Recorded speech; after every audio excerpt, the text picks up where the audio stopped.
যুক্তরাজ্যে যেতে ইচ্ছুক বাংলাদেশিদের জন্য নতুন বার্তা দিয়েছে ঢাকার ব্রিটিশ হাইকমিশন। জানানো হয়েছে আগামী 25 ফেব্রুয়ারি 2026 থেকে যুক্তরাজ্যের ভিসা কার্যক্রম পুরোপুরি ডিজিটাল হবে।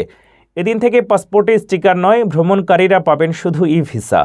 বিস্তারিত জানতে gov.uk/e-visa ওয়েবসাইটে ভিজিটের আহ্বান। যুক্তরাজ্যে যেতে ইচ্ছুক বাংলাদেশিদের জন্য গুরুত্বপূর্ণ নতুন বার্তা দিয়েছে ঢাকায় অবস্থিত ব্রিটিশ হাইকমিশন। এতে জানানো হয়েছে আগামী 25 ফেব্রুয়ারি 2026 থেকে যুক্তরাজ্যের ভিসা কার্যক্রম নতুন ডিজিটাল ব্যবস্থায় পরিচালিত হবে। ব্রিটিশ হাইকমিশনের পক্ষ থেকে বলা হয়, ওই তারিখের পর যুক্তরাজ্যে ভ্রমণের জন্য যাদের ভিসা প্রয়োজন তারা আর পাসপোর্টে ভিসা স্টিকার পাবেন না। পরিবর্তে সব আবেদনকারীর জন্য চালু করা হবে ই ভিসা ব্যবস্থা। ভিসার সব তথ্য অনলাইনে সংরক্ষিত থাকবে এবং ভ্রমণের সময় ডিজিটালভাবেই যাচাই করা হবে।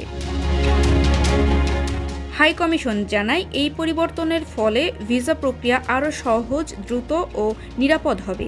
একই সঙ্গে কাগজপত্র ও পাসপোর্ট হারানোর ঝুঁকিও কমবে বলে আশা করা হচ্ছে।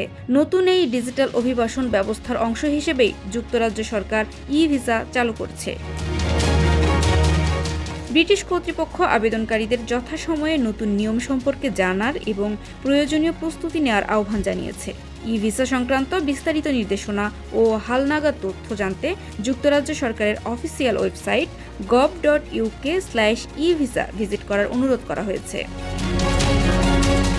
হাইকমিশনের এই ঘোষণাকে যুক্তরাজ্য ভ্রমণ প্রত্যাশী বাংলাদেশিদের জন্য একটি গুরুত্বপূর্ণ পরিবর্তন হিসেবে দেখা হচ্ছে।